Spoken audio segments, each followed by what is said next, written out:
The Red Bull Air Race is one of the fastest-paced air series on Earth. The reflexes, the agility, and the skills required to even compete are the stuff of legend. Pilots from across the world face off in some of the most maneuverable aircraft ever designed. Victory is determined by fractions of a second, lightning-quick maneuvers, and mind-bending precision. The tiniest mistake could put you in last place. Competitors here are more like warriors than pilots. Whoever wins this race has a solid claim to being the best pilot on the planet.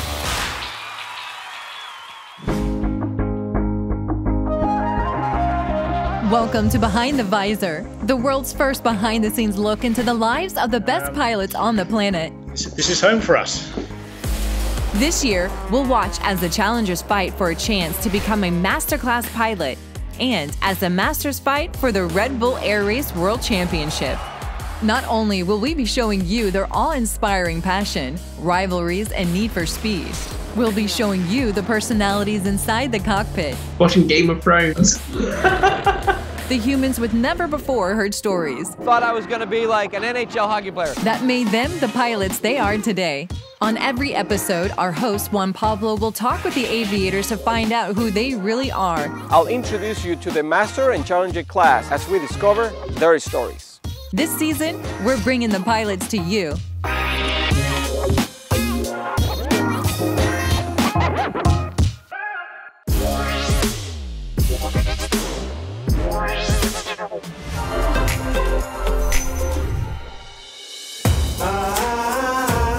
With the first race of the season in the bag, there was a lot of the good, the bad, and the ugly. Some pilots soared to victory, marking a great start to their season. It is Yoshimura! And some struggled to place on the podium, marking a rocky start to their season. Here's what happened in Abu Dhabi. Well, why don't we let the aces speak for themselves? Well, Abu Dhabi was a good race for us. Team-wise, I think we worked quite well. We have a new team member, a team coordinator. It's very important. That element is very important to organize the whole team. He did a good job, and technically the airplane was running well, and actually we were doing really good times. Shapira did not finish exceeding maximum G 11.36 between gates 6 and 7. To jump from second to first, it required taking some risks. I took the risk, it didn't pay off. I overdid the aircraft. After gaining a title last year, it's a big bummer. You're getting up there, you've got everything dialed in, everything's on track, and then just one tiny little mistake in a race just puts you right at the bottom of the field again. So, yes, it was disappointing for us, but we learned a whole bunch of stuff. The good was getting back to in the track, and the bad was the result. Another good is my first lap in the race, which was the fastest, but then I f***ed up the second one. So yeah, I'm a bit not happy with myself. As you can see, everyone had their ups and downs in the desert. And in addition to that, the Challenger class saw some new pilots on the grid. Their names? Sammy Mason, Patrick Strausser, and Vito Weipraktiger. My main goal for this season is just to fly super safe. I don't want anybody to even remember my flight unless it was amazing. I mean, I was involved since 2008 with the air race when I was working for Honus as a technician, and not really. I mean, I was happy as a technician, so I didn't have to do all the media work. We know that aviators are at their best in the sky, but what do they do when they're on the ground?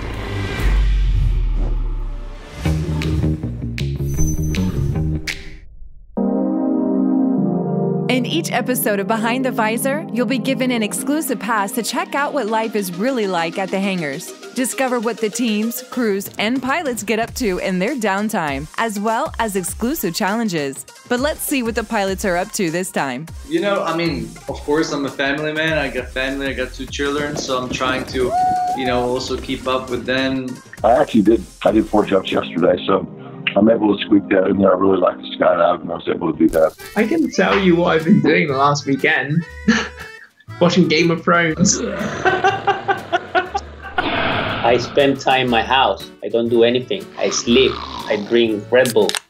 and go to the beach. No. Surfing, playing a little too much video games, I think. Oh my God, it's embarrassing. Fortnite. Well, I worked on airplanes, I worked on TV stuff, preparing the season. Singing, everything. I did a media training. What, singing?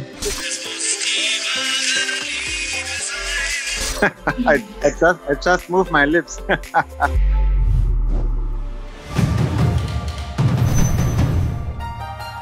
This is Master Talks, and today, Mike Goulian.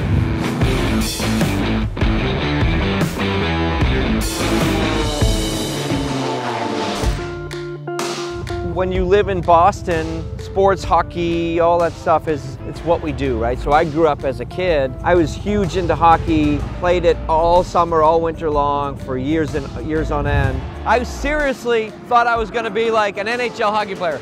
Did your dad, I imagine, put you in the passenger seat and say, let's go for a flight, and you will go and you will No, you know, that's the funny thing is, flying was not even in my brain. So you'll find no pictures of me as a 4-year-old in an airplane. It's the weirdest thing. It wasn't until I was old enough to go to work and get a job, I started making $5 an hour, sweeping the floors for my dad, and then cleaning airplanes, and then, hey, you can change the oil, and hey, you can wash them, and you taxi them, and then I was like, oh, this is what I want to do for the rest of my life, and just sort of fell in love with it. I tell people I started flying and I was just too dumb to stop, right? I don't know what else to do.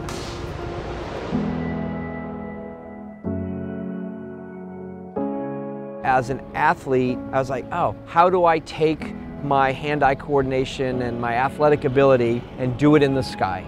And I thought aerobatic competition was probably that.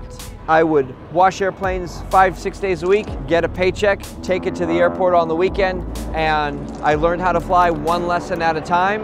And my dad wouldn't pay for it. He wanted me to feel what it was like to try to earn that. And I think it's the best thing that's ever been given to me as a gift from my dad.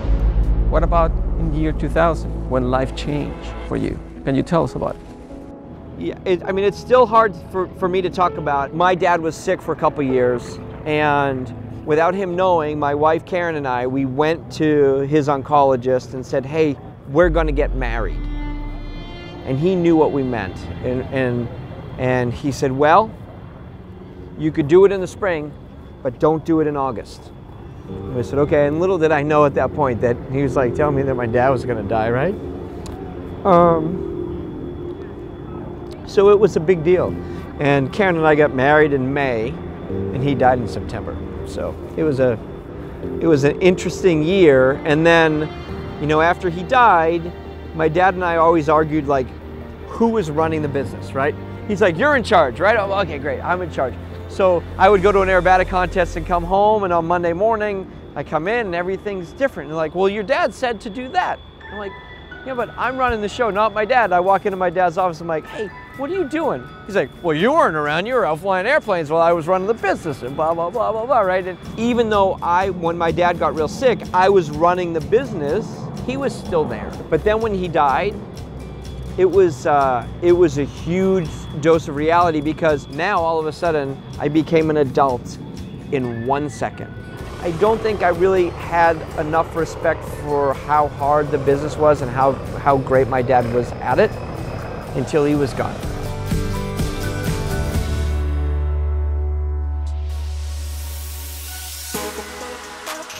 My dad passed away almost 20 years ago, and I'm sure that he's looking down going, how did you pull this off, right? And I'm not sure I know how.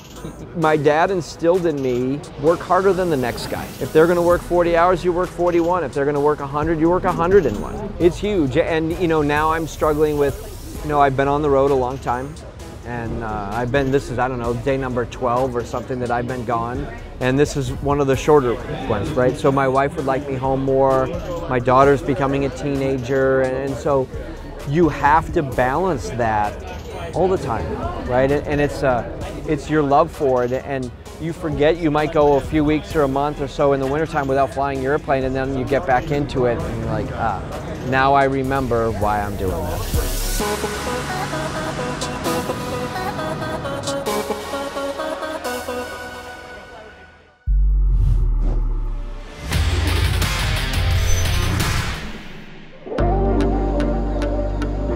In the Touch and Go segment, we hit the flight pattern and ask pilots and crews some quick-fire questions, bringing you their raw emotions and thoughts. This time, we asked Christian Bolton about his double over G in Abu Dhabi and talked to Nicholas Ivanov about his plane not starting in the round of 4. My code sign is Buddha, Bravo Uniform Delta Alpha. When I was flying fighter jets, I left Christian Bolton at the office, and I was Buddha, the guy who was flying there. In race day in Abu Dhabi, it was Buddha, always. Number 5, Bolton did not finish exceeding maximum G. And now it's a mix of both, actually, because both of them are very experienced. I mean, it's kind of weird talking in third person, yeah, but it was a mistake done by Christian Bolton. I was fixed by Buddha because I didn't hit the gate. I over-G the plane without hitting the pilot at 12.5 G. That's good. That was Buddha flying.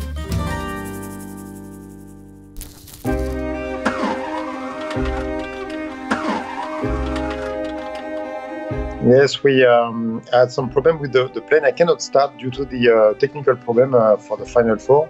Before to start, you need to inject a lot of fuel in the engine with the electric pump. But unfortunately, the electric pump had a problem, and so I cannot inject the fuel for the engine. So I cannot start. I was not pissed off for sure. I was disappointed because I said maybe I can do something to be on the podium. But it's at the end, it was a good day.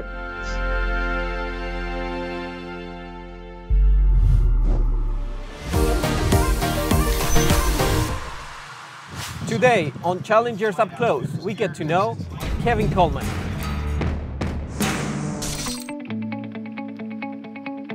Yeah, so we're in Lakeland, Florida at the Sun and Fun Air Show, Sun and Fun Fly-In. So I'm 28, so this is my 10th year flying air shows. So today is the start of my 10th year. My dad flew air shows, my older brother flew air shows. Ever since I was 3 years old, this has been my dream. So I started out in a decathlon, which is basically that airplane right there. So it's an aerobatic trainer, so that's why I started out learning to fly. Yep. This is an aerobatic trainer? Yeah.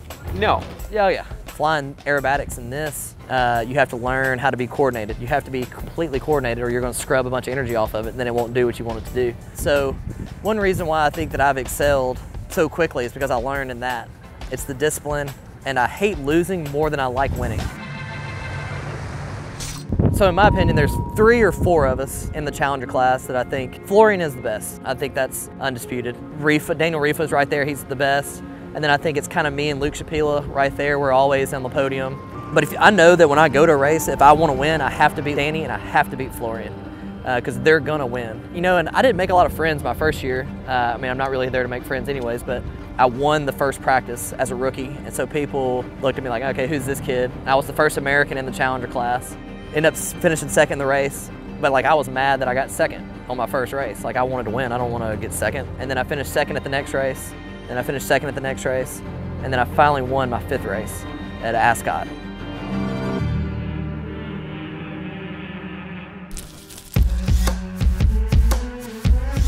Can you tell us a little bit what are we doing here and who you brought into this? Well, first, Jason is a Team Channels technician for the last 15 years. Me and Jason have been friends for 15 years since he started working for Kirby. So everywhere we go, if we have a day off or just even an hour off, we go find a go-kart track and we race go-karts.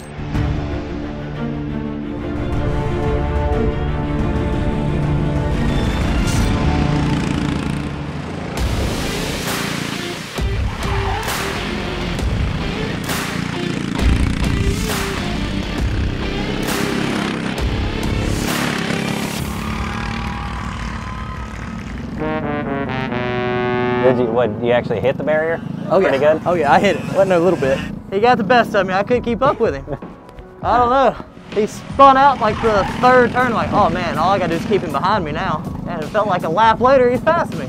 Jason got the best of me on this one. Yeah. We got a long season ahead of racing go-karts too, so.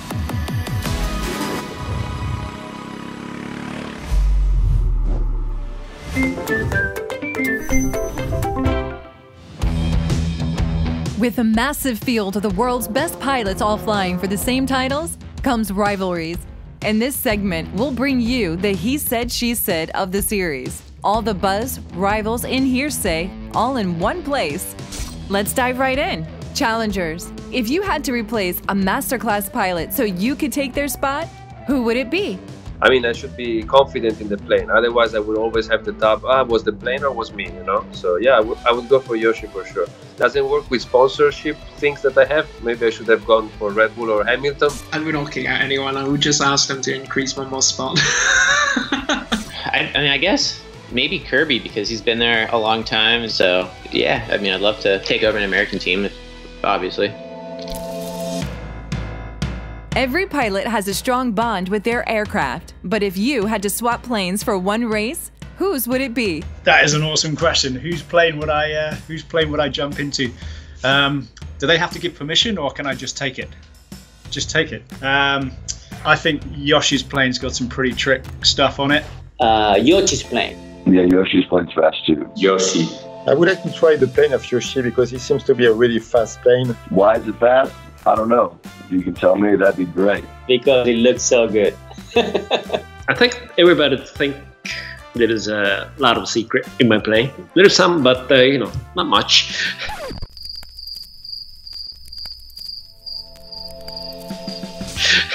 So yeah, I can't say too much, but.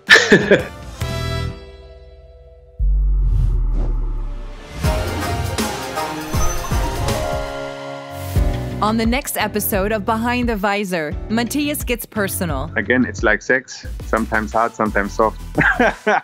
Yoshi talks culture. I'm not much used to some other cultures. Christian Bolton gets back to his roots. This is the place. This is where everything started. Dario talks egos. We all have huge egos. And Sammy? Well, Sammy just does Sammy.